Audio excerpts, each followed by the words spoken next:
Dobrodošli nazaj. Z nami sta sedaj Norma Marija Korošec in Marko Pavlišič. Oba toplo pozdravljam v oddaji VV Faktor, še posebej Marka, ki je pri nas premierno. Norma, Marko, že cel večer komentiramo rezultate današnjih predčasnih volitev. Verjamem, da jih tudi vidva poznata. Najprej bi vaju takole vprašal, sta pričakovala, verjamem tudi, da sta šla volit, no se to vaju tudi sprašujem, zdaj posredno, če sta glasovala, ko sta glasovala, sta pričakovala, da bodo rezultati tako napeti, da recimo iz minute v minuto se spreminjajo in da ta hip še niti približno ne vemo, kakšni bi lahko bili obrisi prihodnje koalicije. Najprej Norma, pa potem Marko. Živjo. Ja, seveda sem šla volit. Jaz sem v bistvu, ko sem spremljala malo te raziskave, ki so bile prej javnega mnenja, glede na to, da je bilo 20% neopredeljenih ali pa verjetno mogoče še več, sem nekako pričakovala, da ne bo tako jasno ali pa na prvo žogo že kar vse videti, kako se bo zaključilo. In dejansko bo po moje do zadnjih procentov se bo še veliko spreminjalo. Marko, kaj ti meniš? Zdaj, težko bi rekel, da sem pričakoval. Pričakoval nisem, ampak glede na to, da rezultati ne odstopajo v bistvu od tega, kar se je napovedovalo, bi lahko to pričakovali. Tako da vsekakor nas čaka zanimivo povolilno dogajanje. Morda je bilo fajn, če bi imeli namesto predvolilnega molka povolilni molk. Da se zdaj recimo politiki v miru zmenijo, pa ne obremenjujejo volilcev še naprej naslednje 2-3 tedne, s tem preveč. Ja, to je zanimiv predlog, to mogoče ne bi bilo slabo. No, vendarle ti si bivši poslanec Državnega zbora, izvoljen si bil na državljanski listi Gregorja Viranta. Kako je bilo, če nam malo pišeš, kako je bilo takrat, ko si recimo ti bil izvoljen v Državni zbor in ste spremljali te rezultate, tako kot so prihajali, ko so volilne komisije štele glasove? Kakšen je to občutek? A ste takrat že preračunavali, kaj pomeni kakšen rezultat? Kako to izgleda v praksi? Zdaj, takrat, ko smo spremljali rezultate prvih volitev, na katerih sem sodeloval, me je kar nekaj presenetilo. In sicer kmalu potem, ko so prišli ven rezultati, so že začeli okoli po tisti hali, mislim, da smo bili v Cankarjevem domu, krožiti ljudje in začeli navijati za levo koalicijo. Da pač kaže vse, da bo pač... Oprosti, kdo so bili te ljudje? Kakšen profil ljudi? Žal poimensko jih ne poznam, tudi potem jih ni bilo več nikoli zraven, ampak so pač hodili naokoli in že nekako navijali za levo koalicijo. Dejstvo je, da je takrat Janković zmagal in da je bila to nekako, rečemo, normalna pot, ne? Tako, normalna pot, ampak me je vseeno presenetil, kako hitro so pač začutili to, da se da nekaj narediti v to smer in so pač začeli navijati v to smer. Razumem. Norma, ti si v neki posebni situaciji, namreč ti si kandidirala na teh volitvah, praviš, da si šla danes na volitve, zdaj najprej me seveda to zanima, ali si ti obkrožila sebe na volitvah, ker kandidiraš tam, kjer imaš tudi stalno prebivališče, glede na to, da je vaša stranka oziroma koalicija dveh strank, vaše in pa nove SLS Franca Kanglerja, pozvala vaše volivce, da naj volijo druge stranke desne, v prvi vrsti SDS in potem še NSI, pa verjetno SLS. Kako je zdaj s tem? Koga si ti zdaj obkrožila danes na volitvah? Jaz sem bila v hudi dilemi, nisem vedela sploh res do zadnjega, dokler nisem bila tam v intimnosti kotička, kjer voli človek. Pa sem se pa odločila vseeno za Janša. SDS si volila, njega osebno verjetno nisi. Ne. Marko, si ti predstavljaš to situacijo, da kandidiraš za poslanca in na koncu ne daš glas samemu sebi? Pa seveda, jaz tudi v bistvu za sebe nisem glasoval, zato ker na svojih drugih volitvah sem glasoval v okraju, sem kandidiral v okraju, kjer nisem glasoval. Tako da sem tudi na tistih drugih volitvah v bistvu glasoval za nekoga drugega, sem pa za svojo stranko. Predstavljaj si, da si tam pa da ne. To je vsaj malo drugače. Ne, saj noben si tega ne predstavlja, Norma, zato tebe sprašujemo, ker ti si to naredila. Čist je tako občutek, manjško, da ne vem, živiš. A pa je to, ti si tudi osebno se zelo angažirala, da bi pač volivci podprli te desno-sredinske stranke, pa SDS, neke Facebook videe si snemala in tako naprej, pač molila si za to, ne? A zdaj, kako zdaj ocenjuješ? Je to tvoje prizadevanje, je dalo rezultate, si zadovoljna s tem izidom, nisi zadovoljna? Jaz mislim, da tega ne moreš lih meriti, ne? Jaz nisem pol teh ljudi, ki so gledali te moje posnetke, drugače so bili ful gledani. Nisem jih pol sprašvala, boste šli volit, tam boste volili SDS, mogoče so me kakšni gledali samo zato, ker sem jim pač všeč, ne vem. Zdaj, Marko, ti, ki imaš veliko izkušenj s tem, tako pri oblikovanju desne vlade kot leve vlade, pač si imel to srečo, da si bil v obeh.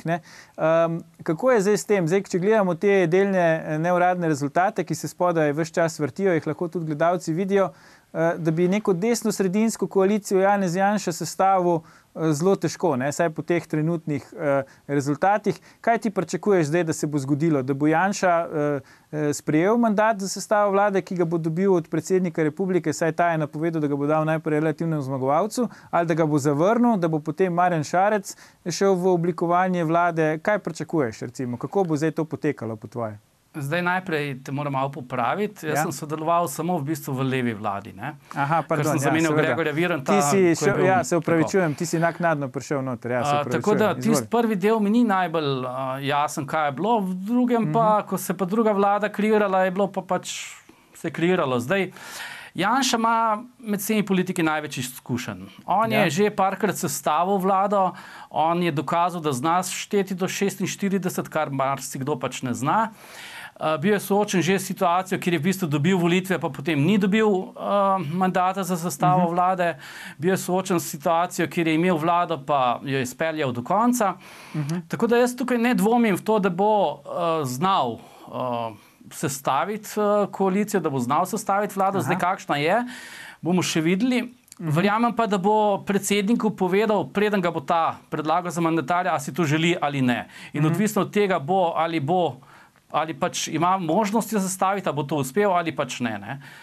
Je pa na zadnjem soočenju na Pop TV zelo lepo povedal, čisto zaključni besedi, da si v bistvu želi oziroma predlaga švicarsko vlado, švicarski model vlade, kar je v dani situaciji, ko so se vsi v bistvu nastrojili proti njemu, nekako rečemo neka salomonska rešitev, bi bila za Slovenijo, lahko pomeni za Slovenijo, da naredimo nek korak naprej, iz tega mrtvega teka, v kateri smo bili v času zadnje vlade. Ampak, oprosti, zdaj švicarski model, da razložimo gledalkam in gledalcem, to pomeni potem vlado, v kateri sta skupaj Zmago Jelinčič, pa Levica, pa SDS, pa vsi ostali. A se to vama sploh zdi realno, to v Sloveniji? Jaz mislim, da ne. Vsaj, kot sem mi dva s Francijem sva šla v petek na Prešernov trg in tam je bila tudi stojnica od Levice. Franci, oprosti, Norma je pa kdo? Franci Donko, naš član tudi en vidnejših. In on jih je šel vprašati, če so vedeli, da so na račun te povečane socialne pomoči zmanjšali količino denarja namenjeno večjim družinam in je tisto fant, ki je bil on je kategorično zavračal vsak dialog z nami. Francija je prepoznal, ker je delal tudi kot novinar na Novi 24 in je rekel, vi ste z Nove, jaz se z vami ne bom pogovarjal, pa Francija je rekel, ampak a veste, mi smo v demokraciji, dialog je vendar osnova delovanja demokratičnega in je on rekel, jaz imam pa demokratično pravico, da se z vami ne pogovarjam in se obrnil stran in se delal, da naju ni. Kar se meni zdi, mislim, res žalostno, ker je več kot, ne vem, četrtina, mogoče celo tretjina volivcev nameni glas recimo SDS-u, ali pa neki drugi desni stranki. Oni pa kategorično zavračajo vsak dialog z njim, se pravi, da v bistvu ignorirajo željo četrtine volivcev in to se mi zdi čisto nesprejemljivo v 21. stoletju. Ja, zdaj kako pa recimo, Marko, se tebi zdi, zdaj imamo, trenutno kaže, da bo kar veliko število, lepo število strank v državnem zboru, se pravi kar 9, zdaj imamo že nove podatke, 60% skoraj preštetih glasov, to gledalci vidijo. Skratka, veliko število strank v državnem zboru, veliko število majhnih strank, to bo verjetno težko vladati, kdorkoli bo že vlado sestavil, veliko število strank v vladi, veliko število majhnih strank, ki potem lahko postavljajo pogoje, izsiljujejo. A je lahko taka vlada sploh operativna, sploh lahko konča ali pa normalno pelje mandat v takih pogojih? V bistvu smo dobili dva zmagovalca volitev. Prvi zmagovalec je nedvomno Janez Janša in drugi zmagovalec so strici. Te strici iz ozadja. Zdaj, kdorkoli že to je, ampak takšna situacija Franci Donko ziher ni, verjetno. Verjetno ni. Ampak takšna situacija njim dejansko najbolj ustreza. Ima še en kup malih strank, ki se v ničemer ne morejo zmeniti, tako da v miru lahko ti delaš svoje rabote naprej. Zdravstvene reforme ne bo, nič resnega se ne bo moglo zgoditi na tem področju, provizije bojo še vedno se lahko naprej delile, drugi tir se bo pač, ne vem, če se bo zgradil, vsekakor se bo financiral, se pravi, denarni tok se bo ustvaril, zdaj kaj se bo z njim naredilo, bomo še videli. Vsekakor so, bo rekel, te te zmagovalci teh volitev. Ne. To so si nekako ves čas želeli, v bistvu je bil to plan tudi za prejšnje volitve, pa jim je Šoltes nekako pokvaril ta načrt, kjer se potem za državozborske volitve ni nekako resno angažiral, ne. Zato je potem Miro Cerar premočno zmagal, kar njim definitivno ni ustrezalo. Res pa je, da je Miro Cerar s svojo nesposobnostjo v bistvu tudi njihov plan kar dobro zadovoljil. Zdaj, prejšnji komentatorji, ki so sodelovali v današnji vdaji, so nekako špekulirali tudi o tem, da bi lahko mogoče, če bi prišlo do tega, da Marjan Šarec poskuša oblikovati vlado, da bi lahko bila NSI tista stranka, ki bi šla v tako vlado, recimo na mesto stranke Levica. A se vidi, da to predstavljate? Norma, kako bi recimo ti odreagirala? Ne, vi ste pač pozivali volivce, naj glasuje za SDS, NSI in tako naprej. Kako bi zdaj odreagirali, če bi recimo NSI šla v tako pogojno rečeno levo vlado, ki bi jo vodil Marjan Šarec? Kere stranke pa bi bile noter? Ja, poleg liste Marjana Šarca še SD, SMC, Desus, stranka Alenke Bratušek pa NSI. Ja. Skratka, NSI bi bila pač malo bi izstopala v tej kompoziciji. Jaz mislim, da to ni tako povedal svoje že nekaj časa nazaj, da oni bodo šli tudi v čist levo vlado, če pač ne bi jim kukar omogočili speljati njihov program, ampak jaz sem bila že takrat do tega precej skeptična, oziroma ne skeptična, ampak to se mi je zdaj neznačajsko, no, da greš nekom, ki je po vrednotah čist kontra tebi sam zato, da ker lahko greš. Pa se ti zdi, da bi bilo možno speljati program NSI-ja v taki koaliciji? Sej verjetno bi težko svoj program speljali. Ne? To bi bilo čisto nemogoče, ja. Marko, kako ste se vi recimo počutili? Vi ste v tej vladi Alenke Bratušek, ste nekako vi pogojno rečeno izstopali. Ne? Bili ste v koaliciji z Pozitivno Slovenijo, pa z SD, pa z Desusom. Kako ste se vi takrat počutili? Ste imeli probleme pri pač uveljavljanju lastnega glasu v tej vladi? Niste imeli? Kako je to izgledalo v praksi, ta koalicija? V praksi, ja, seveda smo imeli probleme pri uresničevanju svojega programa, to smo v bistvu vedeli, že preden se je šlo v to koalicijo. Ne. Dejansko pa slovenske vlade delujejo kot ograjeni vrtički ministrov, kjer vsak minister skrbi za svoj vrtiček in v bistvu najrajši vidijo, če se noben v to ne vtika. Ne. Tako da na teh resorjih, kjer v bistvu smo mi bili, se je lahko delalo, na ostalih je bilo pa najboljše, če se pač ni noben vtikal v to. Ne. Vsekakor to ni bila vlada, ki bi si jo nekako želel. Ne. Je prišlo, do konflikta, ampak zanimivo je bilo, da ne samo, da smo bili mi nezadovoljni, v bistvu smo bili vsi nezadovoljni. Ne. Tako da, ne vem, zdaj NSI v takšni vladi po mojem ne more funkcionirati. Oni so enkrat že bili v tem stanju, da so se pogajali po prejšnjih volitvah s SMC-jem recimo in so zavrnili to možnost. Jaz verjamem, da bojo tudi tokrat, če je prišlo slučajno do tega. Ne nazadnje so na teh volitvah izboljšali svoj rezultat, ne sicer toliko, kolikor so računali, ampak so ga izboljšali. Ja, to drži, ja. Norma, kaj pol ti pričakuješ? Kam bo zdaj tvoje molitve usmerjene, če smem se tako izraziti? A v to, da Janez Janša sestavi vlado, da ne sestavlja vlade, da gremo na predčasne volitve, da je ne sestavi Marjan Šarec? Kaj recimo ti pričakuješ zdaj, da se bo zgodilo? Oziroma, kaj je zdaj, ne?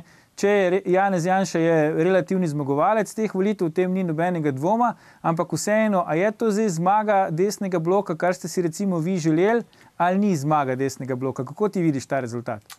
Meni se zdi Janez Janša res legenda. No? 4 leta nazaj je bil v zaporu, onemogočali so ga na vseh možnih poteh, zdaj pa zmagal in to prepričljivo. Še enkrat več glasov ima kakor naslednji za njim, kar je zmaga že samo po sebi. Potem pa bi rekla, da škoda, no, da se SLS ni pridružil koaliciji Združena desnica, ker se mi zdi, da bi imeli mi tudi večjo šanso, da pridemo notrno in mi in oni. Pa so pač se niso odločili za to, tako da je desnica bila v tem smislu oslabljena. Kaj se bo pa zgodilo z vlado, pa po moje, da ne bo možno sestaviti desne vlade, no?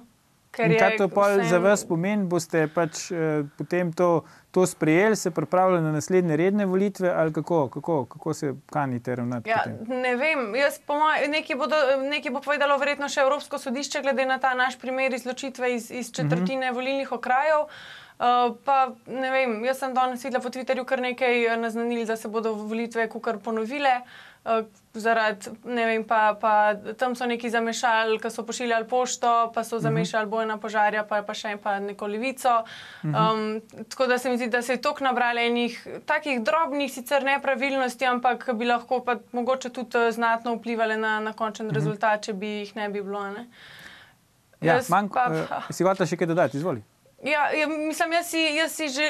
mislim, da želim si desno vlado, če to ne bo možno, pa po moje bodo nove volitve ali kaj. Okay. Marko, se tebi zdi realen scenarij, da bi se volitve vsaj delno kje ponovile? Misliš, da je prihajalo do takih nepravilnosti, da bi prišlo tudi do tega, do ponovitev volitev? Močno dvomim. Zdaj nimam podatkov, kaj se je dejansko dogajalo, ampak to, da greš ponoviti volitve, mora biti nekaj zelo hudo narobe. Ne nazadnje smo pa imeli že ponovljen referendum že v tem letu. Ne? Ja, to drži. Tako da pustimo to možnost odprto, ne verjamem pa v njo preveč. Kako se je pa vama recimo zdela ta zdaj volilna kampanja in vse to dogajanje? V bistvu veliko je bilo debate o tem, kdo bi šel v vlado z Janezom Janšo, kdo ne. Veliko je bilo debate o tem, ali so javnomnenjske raziskave prirejene ali niso. Zdaj imamo nekako podatke pač o tem, kakšni so volilni rezultati. A po vajenem mnenju je ta kampanja kaj prispevala k tem volilnim rezultatom, ni prispevala? Kako vidva ocenjujete, na podlagi česa so se na koncu ljudje pač dokončno odločili, za koga bojo glasovali? Jaz sem še v petek veliko ljudi spraševala, niso imeli pojma, koga bodo volili. Tisti, ki so bili odločeni, so bili ponovadi za SDS ali pa za Levico, vsaj med mladino je bilo tako. Na podlagi česa, ne vem, pač ljudje se tako, tudi zaradi kakšnih takih trapastih odločitev pa odločijo, koliko je recimo, ja, on je pa zanj ful nekaj dobro povedal, jaz bom kar njega volil, ali pa kar verjamejo, ja, jaz sem pa, enkrat sem eno gospod na troli vprašala, če bo šla volit, pa koga bo volila, pa rekla, ja, jaz bom Desus, ki je za upokojence. Tako ne, da bi vedela, kaj oni počnejo, a res delajo kaj za njih, ali ne. Pač zato, ker je upokojenka bo volila za upokojence, ne? Pa kakšen drugi pa verjetno imel kaj podobnega, pa so se na podlagi tega pol odločili. Marko, kako ti ocenjuješ ta utrip, recimo, kakšna je tvoja ocena, kako so se ljudje odločili? Zdaj, rezultat volitev jasno kaže, zakaj je bilo to vprašanje, kdo bo šel s kom v koalicijo, oziroma bolje rečeno, kdo bo šel v koalicijo z Janezom Janša, tako pomembno vprašanje. Ne? Na osnovi predvolilnih analiz so očitno ocenili, da bo rezultat takšen, kot je. In zato je bilo treba od vseh izvleči naprej to zavezo, da ne grejo z Janezom Janšo v koalicijo. Zdaj, to jim je v veliki meri uspelo, ker če jim ne bi to uspelo, bi bil dan danes jasen naslednji, bo rekel, predsednik vlade. Zdaj, kako so se ljudje odločali, pa si ne bi upal odgovoriti na to vprašanje. Jaz iskreno, bom rekel tako, jaz bi si želel verjeti, da so se odločali na osnovi nekega razuma, programov, tega, kar pač mislijo, da je najboljše za Slovenijo, vendar me žal pretekle izkušnje zanikajo s tem. Dejstvo je, pa če si to priznam ali pa ne, da volitve dobivajo čustva. Čustva so tukaj pomembna in ljudje so se v bistvu na osnovi tega odločali. No, ampak sej, če so volitve čustvena stvar, kaj je po vajenem mnenju pač najbolj vplivalo na ta čustva? Ali mnenje prijateljev, ali to, kar praviš ti, Norma, neke hipne odločitve na podlagi posamičnih potez? A so imeli mediji, vsa ta volilna kampanja pač tukaj precej vpliva, nič vpliva, vendar le nekaj značilnosti je bilo v tej kampanji. Se pravi, imeli smo veliko število strank, ki so kandidirale, imeli smo zdaj to neko razliko, ki se je vzpostavila skozi medije, se pravi tiste v narekovajih te velike stranke ali pa sedanje parlamentarne, potem tiste druge neparlamentarne stranke. Kako sta vidva to videla? So bile te volitve tudi pač strani medijev, ta rezultat pogojen? Vidimo zdaj, da v bistvu razen SNS-a ni nobeni od drugih do zdaj neparlamentarnih strank po teh delnih rezultatih uspelo priti v državni zbor. Vse stranke, ki so prišle v državni zbor, so bile tam že v prejšnjem mandatu. Kako to komentirate? Jaz mislim, da ljudje teh majhnih novih strank ne poznajo, čeprav bi jim bil program marsikakšno od teh verjetno bolj všeč, kot kakšni od teh, ki so že zdaj, pa so recimo ne imeli dokazali, da nimajo želje ali pa ne znajo tega speljati. Pa veliko je tu tega kalkuliranja, ja, pa če jaz bi sicer unga, ki mi je to ful pri njemu všeč, ampak on nima toliko šans, kot da bom pol kar enega drugega in se mi zdi to kalkuliranje po eni strani škodljivo, no, ker bi bilo mogoče res čist drugače bi se razporedili glasovi, pa tudi RTV ne naredi prav kakšne velike kot obvezni, oni so obvezani temu zakonu za volilno kampanjo, da morajo vse povabiti, pač enkrat jih povabijo tam 30 ljudi, ful lahko vsak pove 2 minuti ima časa, pa ne zdaj prepriča volivce. Mislim, tako se mi zdi malo trapastno vse skupaj. Čeprav mi je bilo pa zanimivo, ko sem gledala to od Soočenje v petek na Pop TV-ju, se mi zdi. Ali pa na RTV-ju so imeli tudi enkrat. Takrat so, tako, če se spomnimo referenduma, imeli 2 tribuni, pa so jih razporedili glede za ali pa proti, pa so pa tribunam dali enako število, enako minut.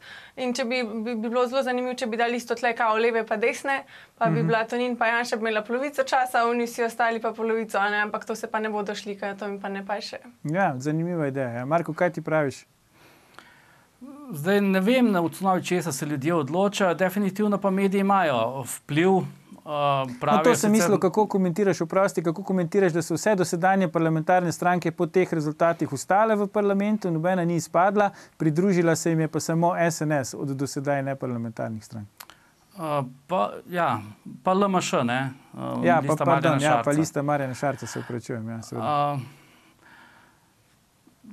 Predvsem zgleda, da ni noben naredil dovolj velike napake, da bi bil za to resno kaznovan. Zdaj, logično je, da tisti, ki je v opoziciji, nekako pridobiva, kar se je zgodilo na primeru tako SDS-a, NSI-ja kot Levice. Zdaj, malenkost me je presenetila stranka Mira Cerarja. Iskreno rečeno sem pričakoval, da bodo dobili manj, vendar vseeno padec iz 35 na okoli 10 ali 8% je vseeno velik, tako da bi lahko še več padli.